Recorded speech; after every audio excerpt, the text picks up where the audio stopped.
Southeast Radio's Business Matters with Carl Fitzpatrick. Southeast Radio. Well, my first guest, Mary Liz Trant, is the director of the newly formed National Apprenticeship Office, and she joins us now to tell us why interest in apprenticeships is now at a record high in Ireland. Mary Liz, we'll be discussing your role in the newly established National Apprenticeship Office, but first, I'd like to get an insight into your own career.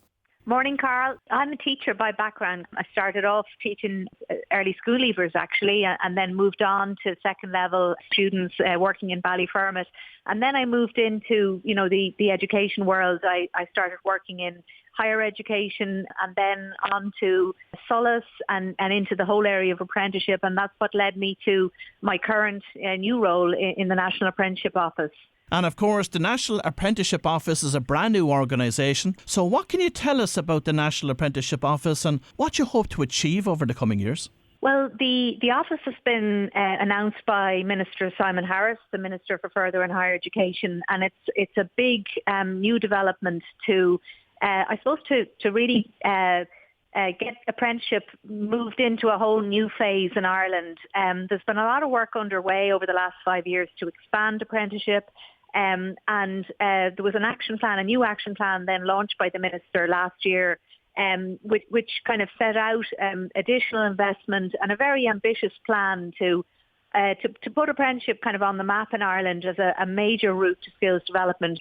The big ambition is that by 2025, as set out in the plan, there will be 10,000 apprentices registering in any 1 year. And well over 10,000 employers using apprenticeship to get talent and to keep talent.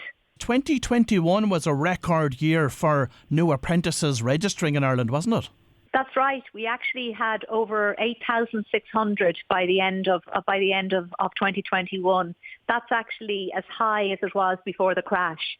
And if people remember, apprenticeship was a big casualty of the crash back in 2008.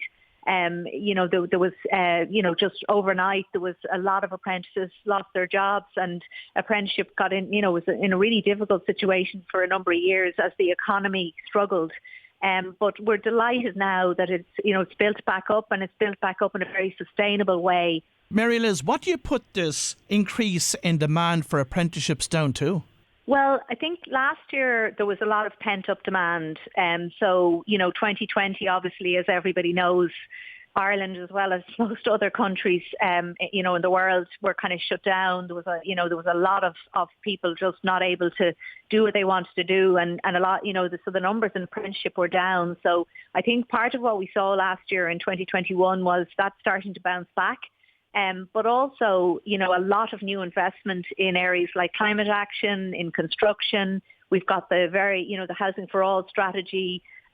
Construction has always been a very strong kind of performer with, using apprentices to develop craftspeople and skilled people. So that's been very strong. But also, as apprenticeship has kind of expanded into whole new industry areas, everything from tech to biopharma, to engineering, to hairdressing, to hospitality. We've seen employers in 2021 kind of really starting to recognise it as a way to, get really good people, train really good people, and then also to keep those people, in their companies as their companies start to grow again.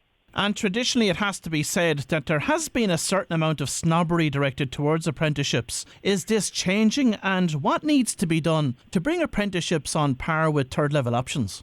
There was maybe a sense, and I still hear it sometimes of, that kind of route is for, for people who are good with their hands, or, that they kind of prefer that kind of approach. I mean, now that we have 62 programs on offer, they go all the way up to PhD level. They're in 16 different industries, 21st century industries. I think people are starting to understand now that, employers are looking for really good talent, and it's a really practical and really, value for money, I suppose, way of getting your skills and getting into a career. And what we've seen over the last number of years is that the actual number of people looking for apprenticeship opportunities has really mushroomed. So, there might be a job going, a local employer, and, there might be maybe, dozens of applications for that one job. So I think definitely the message is starting to get through to young people and older people, who are looking maybe to change career, that apprenticeship is a really good way of getting your qualification, keeping your earning going, and, getting your really practical workplace skills. And it's a really viable option, and it's really more about a way of learning than anything else. And I think as that message starts to get through, the wider understanding that actually this is a valued, important, and valuable way of building a career, I think that's going to kind of, people are going to understand that much better. The other big thing, Carl, is that apprenticeship options are now included on the CAO platform in 2022. So when people go on to the CAO now and they're looking at their options, they can click in and they can see all of the 62 apprenticeship options as well, and get the information on that and think about that as an option. And it's not a case of saying either or. I'm going to apply for college, academic college, or I'm going to apply for apprenticeship. People can do both.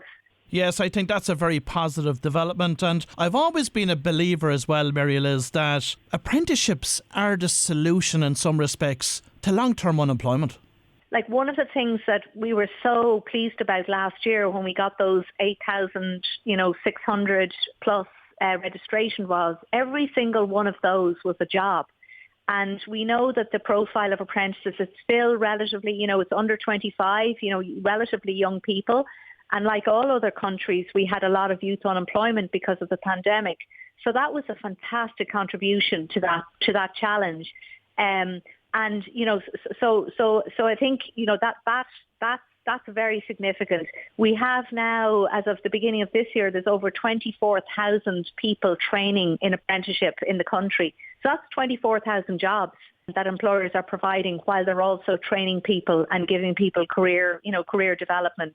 So it is, I think, I agree, it's hugely significant. And the big thing is now, how do we expand that and grow that and make it even bigger and more significant than it has been up to now.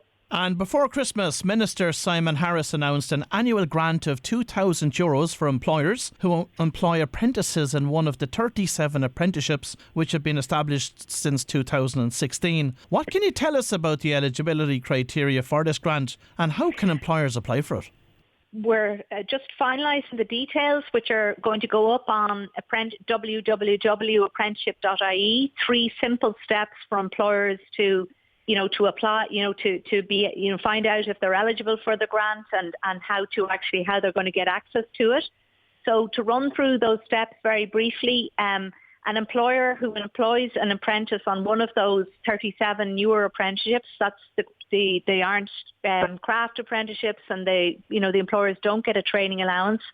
They are eligible to get that €2,000 per apprentice per year.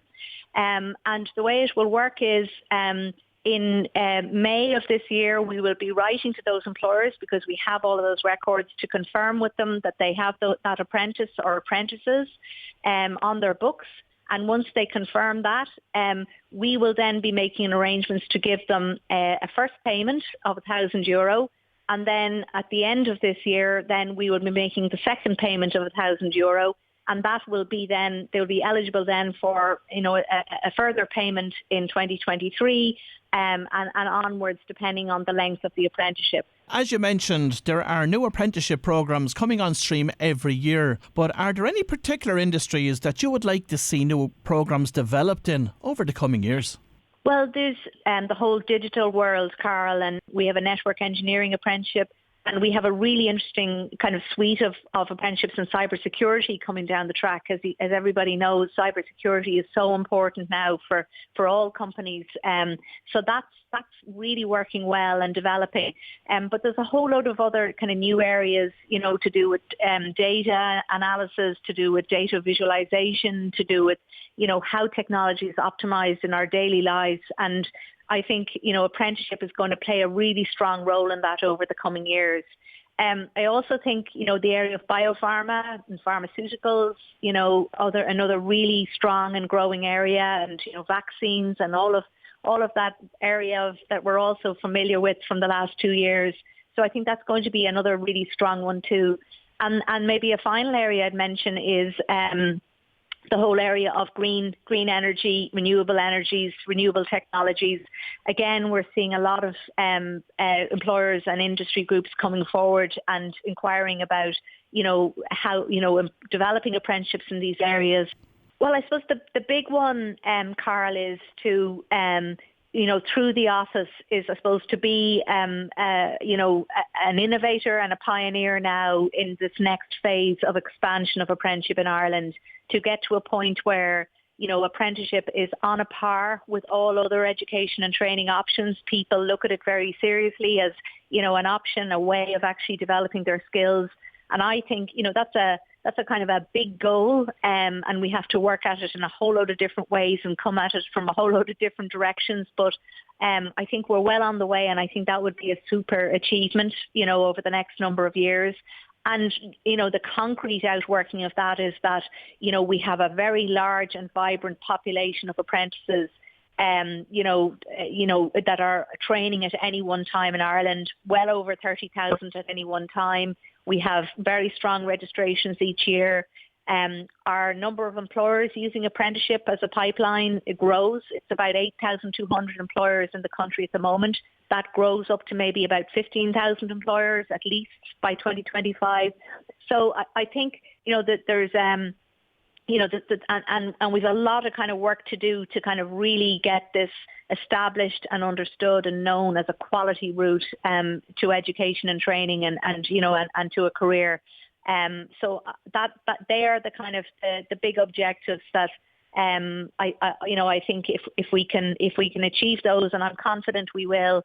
I think that would be a great step forward and great development, for the country as a whole. Well, if you've just tuned in, that was Mary Liz Trant, a director of the newly formed National Apprenticeship Office, and it's fantastic to see apprenticeships getting the recognition and support that they richly deserve. Southeast Radio's Business Matters with Carl Fitzpatrick.